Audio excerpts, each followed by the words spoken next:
নভেম্বরের শেষ বিকেল, জামালপুরের আকাশে সূর্যের শেষ আলোটা গলে পড়ছে আখের পাতায়। দেওয়ানগঞ্জের রাস্তায় গুড়গুড় করে চলছে ট্রাক, বোঝাই করা তাজা আখের। বাতাসে মেশানো এক পরিচিত গন্ধ, আখের রস, তেলের ধোঁয়া আর মানুষের ঘামের ঘ্রাণ। ১৩ বছর বন্ধ থাকার পর আজ আবার জেগে উঠছে জিল বাংলার সুগার মিল। গেটের সামনে জমে আছে হাজারো মানুষ, মুখে তাদের একটাই কথা, চাকা ঘুরবে আবার। বিকেল ৫টা, কারখানার চিমনি থেকে প্রথম ধোঁয়া উঠতেই যেন পুরো শহর নিঃশ্বাস ফেলে বলল, আমরা পারি।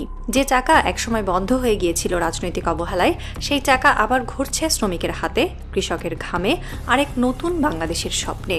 এক বৃদ্ধ আখ চাষী দলিলুর রহমান কাপা হাতে চিমনির দিকে তাকিয়ে বললেন, এই ধোঁয়া মানে জীবন, এই ধোঁয়া মানে আমরা কারো দয়াই না। দেওয়ানগঞ্জের এই মিলের গল্পটা পুরনো। ১৯৫৭ সালে নিউজিল্যান্ড সরকারের সহায়তায় পাকিস্তান যুগে গড়ে উঠেছিল এই ভারী শিল্প প্রতিষ্ঠান। তখন এটি ছিল পূর্ব পাকিস্তানের গর্ব। শত শত শ্রমিক, হাজারো পরিবার যাদের জীবিকা ঘুরত এই মিলের চাকার সঙ্গে। স্বাধীনতার পরও কিছুদিন চলেছিল ভালোই। বাংলাদেশের লাল চিনি তখন ছিল দেশের গর্ব, যার ঘ্রাণে ছিল কৃষকের পরিশ্রম আর আত্মনির্ভরতার স্বাদ। কিন্তু সেই মিষ্টি ইতিহাসে হঠাৎ করেই ছায়া নামল। প্রতিবেশী দেশের সিন্ডিকেট আর রাজনৈতিক দুর্বলতায় একে একে বন্ধ হতে থাকলো মিলগুলো। নিম্নমানের ভারতীয় সাদা চিনি এসে ভরিয়ে দিল বাজার, আর লাল চিনির মিষ্টি হারিয়ে গেল রাসায়নিক সাদা ঝলকে। একসময় এই দেশে ১৭টি সরকারি চিনিকল ছিল, আজ বেঁচে আছে হাতে গোনা কয়েকটি। তবু জিল বাংলা সুগার মিল যেন মৃত থেকে পুনর্জীবিত হলো, যেভাবে কোনো বৃদ্ধ গাছ নতুন কুড়ি ফোটার মাটির নিচ থেকে। চিনির এই গল্প কেবল অর্থনীতির নয়, এ এক নিখুঁত রাজনৈতিক নাটক। ভারত বছরের পর বছর ধরে বাংলাদেশকে পরিণত করেছে তাদের নিম্নমানের চিনির বাজারে। যখন দেশের চিনিকলগুলো লোকসান দেখিয়ে বন্ধ করা হচ্ছিল, তখন সীমান্ত দিয়ে প্রবাহিত হচ্ছিল কোটি টাকার ভারতীয় চিনি। চিনির সঙ্গে ঢুকে পড়েছিল এক নরম দাসত্ব। আমরা নিজেদের পণ্য ভুলে গিয়েছিলাম, আর বিদেশে চিনি খেতে খেতে অভ্যস্ত হয়ে পড়েছিলাম পরনির্ভরতায়। এক অর্থনীতিবিদ লিখেছিলেন, বাংলাদেশের চিনি বন্ধ করা মানে শুধু কল বন্ধ নয়, এটা আত্মনির্ভরতার চাকা থামিয়ে দেওয়া। এমন সময় এলো ২০২৪ সালের আগস্ট। রাজনৈতিক পরিবর্তনের পর অন্তর্বর্তী সরকার ঘোষণা দিল, দেশের বন্ধ কলগুলো আবার জাগবে।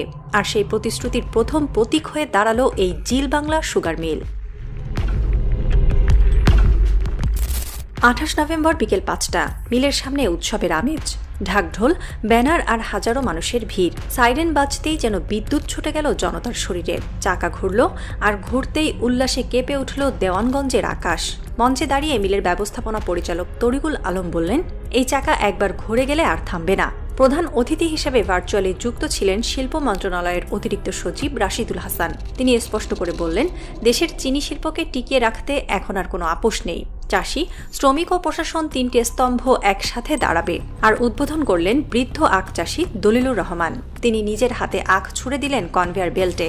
ধাতব শব্দে প্রতিধ্বনিত হলো সেই প্রতিজ্ঞা, আমরা ফিরেছি। এই মিলের লক্ষ্যমাত্রা এবারে ৭১,০০০ মেট্রিক টন আখ মাড়াই, আর উৎপাদন হবে ৪,৫০০ মেট্রিক টন চিনি।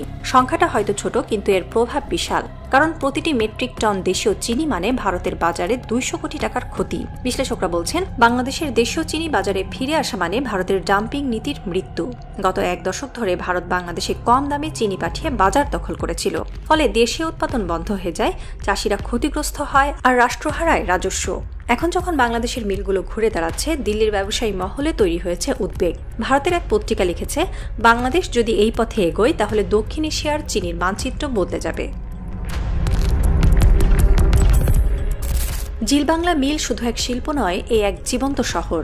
এখানে প্রতিটি যন্ত্রাংশের সঙ্গে জড়িয়ে আছে মানুষের হাসি কান্না। যে শ্রমিক একসময় রিকশা চালাতেন, আজ তিনি ফিরেছেন নিজের পুরনো কাজে। চোখে জল নিয়ে বললেন, চিনির গন্ধটা মনে হয় ঘরে ফেরার মতো। চাষিরাও মাঠে ফিরে গেছেন, আবার দেখা যাচ্ছে আখের চারা, ফিরে এসেছে জমির সবুজ। সরকার জানিয়েছে, চাষিদের সার বীজে ভর্তুকি দেওয়া হবে, আধুনিক যন্ত্রপাতি আনা হবে, আর চিনির দাম নির্ধারণ করা হবে ন্যায্যভাবে। অর্থনীতিবিদরা বলছেন, এটা কেবল একটি কারখানার পুনর্জন্ম নয়, এটা এক জাতির অর্থনৈতিক আত্মবিশ্বাস ফিরে পাওয়া। এই খবর ভারতের পশ্চিমবঙ্গ, বিহার ও আসাম জুড়ে অস্বস্তি তৈরি করেছে, কারণ এতদিন যে বাজার তাদের একচেটিয়া ছিল, এখন তা হাতছাড়া হওয়ার ভয় দেখা দিয়েছে। ভারতীয় রপ্তানিকারকরা আশঙ্কা করছেন, বাংলাদেশ যদি আরও কয়েকটি মিল চালু করে তাহলে ভারত হারাবে দক্ষিণ এশিয়ার সবচেয়ে লাভজনক চিনি বাজার। বাংলাদেশের অন্তর্বর্তী সরকার এখন প্রকাশ্যে বলছে, আমরা আমদানি নয় রপ্তানি করব, আমরা পরনির্ভর নয় স্বনির্ভর হব। এই একটি বাক্য দিল্লির জন্য যথেষ্ট কঠিন বার্তা, কারণ এই কথার ভেতরে আছে এক কূটনৈতিক ইঙ্গিত। বাংলাদেশ তার অর্থনৈতিক স্বাধীনতা পুনরুদ্ধার করছে, যেখানে আর কোনো বিদেশি প্রভাব কাজ করবে না। রাত নেমেছে। জিল বাংলা মিলের চিমনি থেকে নিরবিচ্ছিন্ন ধোঁয়া উঠছে আকাশে। দূরের ট্রাকের হেডলাইটে দেখা যাচ্ছে আখ ভর্তি শাড়ি, যেন আলোয় তৈরি এক প্রলেপ, এক নবজাগরণের প্রতীক। বৃদ্ধ শ্রমিকেরা বসে আছে মিলের পাশে, হাতে গরম চায়ের কাপ, তাদের চোখে শান্তির ছায়া, মুখে একটাই বাক্য, আমরা আবার মিষ্টি বানাচ্ছি।